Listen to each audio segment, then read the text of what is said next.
podcast. So hey, I upgraded. I upgraded my PC this week, and it was I had like many years of software installed on there, and I it wouldn't upgrade anymore. I couldn't get any more Windows updates. It was like blue screening. So I used. I looked around what to do. I had to do a full reinstall on another hard drive, but then I found the software, this Ease USA PC Transfer, and this thing worked great. It backed up all my applications, all my documents, everything from the old PC, or the old hard drive, and installed it on the fresh install, and everything was pretty much there. Although I did have to do some reconfiguring, like for my streaming software and things like that. But yeah, if anyone's looking to transfer from one PC to another, this thing worked great. It was like $60, totally worth it. Than trying to reinstall every single program, copy all your documents over. How long did it, how much time did it cut out, do you know? It took, it saved me hours probably, because I have like so many things. I run my business on this PC, so I was very careful. I cloned the drive, and then I did the install. I had the other drive I could put back in if I needed to, It's kind of how I've always done it, but I've never gotten stuck to the point where Windows, wouldn't update anymore. So at this point, I had to do a full fresh install. Yeah. But yeah, that transfer software worked great. Definitely recommend it. So then the next thing I want to talk about is upgrading your laptop to Wi-Fi 6. So 6E, Wi-Fi 6E. Yeah. your new logo on the stream is Wi-Fi 6E, by the way. So that's the next thing. So I have like maybe a year and a half, 2-year-old laptop here, and it has a Wi-Fi 6 adapter in there. So I went out and I found which one would be compatible with my laptop, and it's this. AX211 NGW for my particular laptop. So this is the Wi-Fi 6E adapter I used on mine. It has a special Intel bus in there, so this is kind of only for some PCs. I got this one on eBay, and I'll see if it works. I have a good feeling it's gonna work. It was like $30, so it's way cheaper than buying a new laptop. So I'm going to put this in there. I'll report back if that one works. Now, $30, man. That's super cheap. Pretty cheap, yeah. Now, there's another one. AX210. Yeah, so the 210, I'm putting a picture of that one up now. That one's like $40. So still pretty reasonable, but most laptops I think are going to be using that AX210. Now, the way to tell is to look at your Wi-Fi adapter. Like mine that's existing in there was an AX201, so I went on the Intel site. I looked at that, and I looked at what interface it used, and that's how I determined like what adapter I needed to put in there. Now, so I was looking at the AX210, but that's not actually the right interface for my laptop. So you have to be careful. But just Google the one you have, and you should be able to get the replacement. Now, your laptop is a Lenovo T14, you said? Yep, T14. Yeah. I think the T15 runs the same one, but yeah. So and yours has the AX210 also, you said. So yeah, I guess that's the Intel adapter that most people are using. So we'll get this laptop's less than a year old. It's probably months. Yeah. You just got that thing, so that's less than a year old. And so the AX210 is the Wi-Fi 6E adapter and fully backward compatible with all other standards also. So pretty inexpensive to get now. So why are we getting these? Yeah, I was going to ask the same question. Yeah. Why are we getting these? Why do we have Wi-Fi 6E laptops, and why are you getting a mini? They're called mini PCI cards. Yeah, M.2 cards. Yeah. Yeah. Yeah, because we're getting ready to beta test, right? Yeah, we're getting ready to beta test Wi-Fi 6E. I'll be getting you. So we have a new access point coming out called the ECW336. 336. Which is an Ingenious Cloud wireless access point. Wi-Fi 6. It's going to be it's a tri-band. So it's going to operate on 2.4, 5 gigahertz, and 6 gigahertz. So so we're gonna be sending you on. You're gonna test out, a couple different scenarios in regards to like performance testing. Are you gonna do any video? You think? Yeah, I definitely will. I'll do a video. I mean, I always do a video on them because. No. Are you gonna test video? Video. Yeah, I'll do video streaming. I'll do a bunch of stuff with it. But I'm gonna do bandwidth testing first. That's what everyone wants to see. So I use JPerf, which uses iPerf, and you'll send multiple streams through there. And I'll test against my desktop with 10 gigabit connected desktop to the laptop with an iPerf server on the desktop, and I'll get some bandwidth, short distance, long distance type thing. I'll do a review like that. I use speedtest.net, which that's going to kind of show real world what you're going to get out there when you're browsing the internet. Like, will we see full gigabit speeds? Maybe. I'm hoping we do. I think you will. Yeah, I think we will too. Yeah. Yeah. With Wi-Fi 6, you're already seeing close to 900, right? Megabits. I wouldn't say that. And that's just with the tube stream. We've seen 800, but not sustained. It's more like 650. When you have interference around. Now, from other neighbors and things like that, right? So if you had, maybe you could see 800 if you had just one AP out in the middle of nowhere, right? Yeah. But yeah, I think with the new spectrum, 6 gigahertz spectrum, we're going to see, it's going to be like a green field. So we'll be able to, see the full performance of it, I think. So we'll be able to test that pretty soon. And you're looking for some beta testers, I guess? Yeah, comment below if you want to beta test Wi-Fi 6E. You have to have a test plan though. So if you want to test Wi-Fi 6E, let us know. Make a comment down below, and you'll be considered. I have limited supply of Wi-Fi 6E access points, but yeah, I'm always looking for beta testers. I have a lot of customers that do want to beta test. Yep.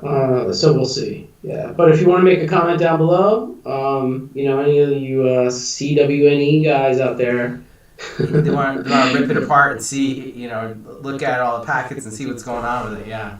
Yeah. I don't get in that deep, but I might. We'll see. Okay, so what else did we want to talk about today? Oh yeah, so I want to talk about PoE switches, like AF versus AT, full power versus half power. Like, so why do you, if your access point says it needs an AT switch, why can you use an AF switch with it?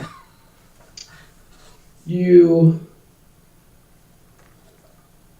can. Yeah, but you'll see what will happen. Like, so here's the problem. Major problems. Yeah, so if you have an access point that says it requires the AT PoE standard, or also PoE plus, it's called, right? Then you may be able to power it on a standard 802 AF switch, which is the PoE standard. It may power up and appear to work, right? It may look like it's working, and you're like, oh, I saved some money. Like, I'm using this, the switch I already had, or injector I already had, right? Yeah. But it's not feeding that access point the power that it's expecting. It requires, Yeah. Yeah, the thing to also think about, like, you could potentially power a device up on AF, but it depends on the, what we're saying is power consumption. But, normally when we look at power consumption, what we have listed on our site is peak power. Yeah. And peak power is only when the access point is under a lot of usage, right? Yeah. So it needs, it's consuming more and more power because it has a lot of client devices on it, for example. So, like, if you're doing an install and it's a fresh install and there's nobody on the AAP at all, it might look normal, right? Yeah. And so, But then when more and more people get on that particular device, then it starts falling apart. The problem with underpowering like an access point is it could be very difficult to troubleshoot. Yeah. If you don't look at the basics, right? So you just got to be really really careful with that. Well, the other thing I was going to say is normally what we find is when you power up an access point, when you first boot up AP, it pulls a lot of consumption at boot up. Yeah. So you should see it pretty quickly, but sometimes you do not see it. It just depends on like the maybe the boot process or something like that. But yeah, I'll give you an example. So there was we had a case where it was a cloud AP. You can register the device online, no problem, right? But when the AP was plugged in and powered up, it wasn't showing online. It was showing offline. So immediately, if I see a problem like that, I'm thinking, oh, it's we've gone through this before. It's like it's DNS, right? Yeah. You probably have a problem with DNS, or like the VLAN routing is not correct, or something. Something's, and you start thinking that way. You start going, oh, I already know what this problem is, that kind of thing. But this particular case, it was due to the AP being underpowered. And how did you figure that out? I know we talked about it, and we said, oh, does it have enough power? That's the first thing I looked at too. So one of those hints is you're running the same AP, I'm running the same AP. I have those APs running in the office, and the customer mentioned that was running hot. Yeah. And I was like, oh, that's kind of weird. This is the first time the customer's using it, so they're not aware. They're like, oh, this thing runs a little hot. And I was, looking at, or actually even touching the one that I'm running. I'm like, it's not running that hot. No. For what it is, So that was when an AP is trying to perform. Yeah. Yeah, it's trying to compensate for. Not enough power, then in some cases it will run hot. So that was a hint in regards to, okay, maybe we need to check something on the physical layer, or layer 1. Yeah. Anyway. We've seen that before, like that. You could cause that access point to fail prematurely by not, because the DC voltage drops over length. So, like, especially if you have a long length, you want to make sure that you're using the right standard there. You may say, oh, it's working just fine, I didn't need to use that, but it's really not, because some access points, like a lot of the Ruckus ones, won't get full capabilities. They may power up at AF, but only like offer a couple streams, or turn other features off. And I think Ingenious APs may do the same thing behind the scenes. Like they try to come up, but they're having to have less output power or something like that. And the user experience can be very confusing. Yeah. Like it almost looks like it's a buggy or faulty piece of hardware. So, there's like particular things that are not working correctly. Yeah. And it's like, wait, what did I buy here? What's going on here? What exactly. I mean? So ask us like which injector or switch to use before you buy it. Yeah. Don't just run with anything. Yeah, there's 802.AF, like you said, that's 15.4 watts. Then there's 802.3 AT, which is 30 watts. Yeah. And then there's even 802.3 BT. BT can range, from 60 watts all the way up to 90 watts. It depends on the manufacturer. But yeah, you pretty much want to put a compliant device on there, meaning it's standardized. Yeah. That's probably the best thing to do. Definitely. Some of the new stuff coming out requires that BT, the 90 watt. Not too much, but almost everything. Yeah, like lights. Yeah. Will be like 90 watt. Yeah, there's some stuff. Some APs. Laptops, really. You can power There's some laptops. Laptops you can power, I think, over Ethernet. I read. Oh, nice. It's a lot of power though. It's like, I want to say it's 90 watt. I could be wrong. Fact check me. I'm trying to think. Yeah, 90 watts definitely power laptop. I think the power supplies are like 45 watts usually, something like that. Yeah. So yeah, that's a possibility. I have to see that. I'd like to do that with mine. All right. So speaking about power, so I want to talk about charging your e-golf. Like you've never charged it outside of your home. No, I'm afraid. You're afraid. So I looked it up, and the e-golf, it's one of the first like mass-produced electric cars, but it does have DC fast charging. So it has what's called the CCS connector on there, and that means you can charge it to like get a full charge within like 40 minutes. Go from 0 to 80% in like maybe 40 minutes, something like that. So you could probably, and you don't need a full charge. So you know that if you stop for 20 minutes, you can bring the battery up to 50% probably, right? Yeah. Now, that's what's called the DC fast charger. That's Electrify America. So you go on their website, and they have locations all over, and I looked in your area, there's Target. They have them at Targets. So just go shopping at Target on your way back from work. Then you don't have to use eco mode. You can just floor it all the way home. That's the complaint. I can't floor it. Yeah, but you should. It's a leased car. You should use that DC fast charging to like make it, more usable. Make it so you can use it more. I know you drive it. You barely make it home, right? Like, and then you charge it home. No, barely make it, but you're always kind of like, I don't run out of battery, right? So it's like you're always. It's not that. There's a little anxiety there, but it's not a big deal. Well, you gotta figure it out. Yeah, you've got to figure it out. But in the mornings when there's nobody on the freeway, people go pretty fast on the freeway. And so they're like, I have an econ mode, so you can only go X amount of, how you can only go so fast. Yeah. Right? So you got people like just whipping by you. And so if you stop at Target, like, you could rip it all the way home in sport mode. Because I think that thing has like a maybe 150-mile range, right? Is that what you're saying? 125-mile range, yeah.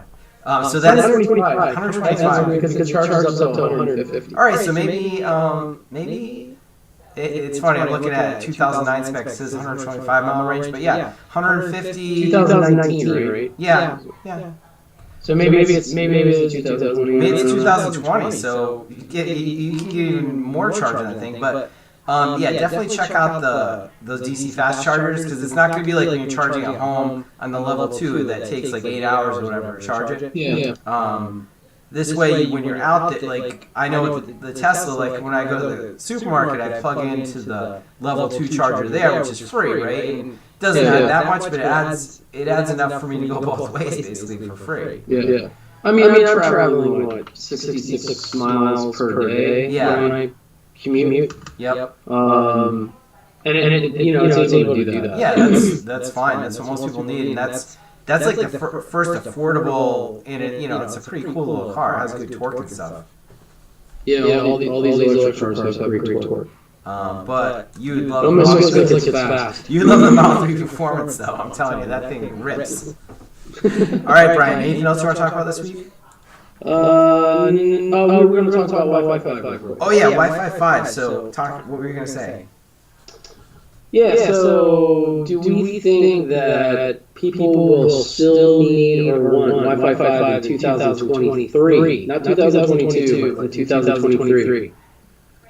So, we talked about it a little bit. So, I know we said to ditch Wi-Fi 5 like on last week's podcast, right? If you can, but will people still want it? Yeah, people. If it's still available, people are going to buy it just because, not because it's better or they think they need it, just because they know what they already have. They want to keep buying what they already have.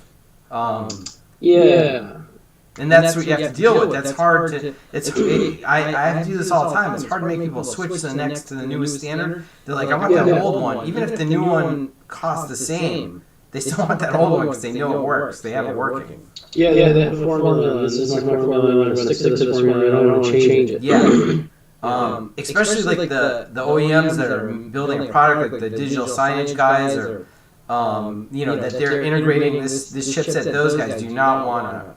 Yeah, but I'm talking about inside indoor specifically, not special case. Yeah, I get special case. Right. Like digital signage is one of those, or like door access, or whatever it may be. Yeah. I'm saying in office, in house, Wi-Fi. Yeah, I mean, I still say people will buy it. Not, I don't think they should buy it.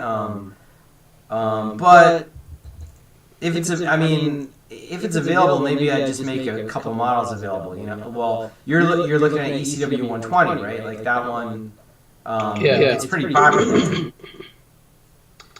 Yeah, we have three. I have three. I'm looking at the 115, which is wall plate, the outdoor, which is the 160, and then the 120. So the wall plate, in particular, I think. I already kind of decided on those, so we don't have to talk about those. Oh, you have to talk about those. So you decide yes or no? No. Well, you don't want to talk about it. Yeah. So I was going to bring up model numbers. Yeah, no, I understand. But people wait, will. other vendors. What are other vendors? They're discontinuing. Like Ruckus totally is discontinuing. They said it a couple times. No more Wi-Fi 5,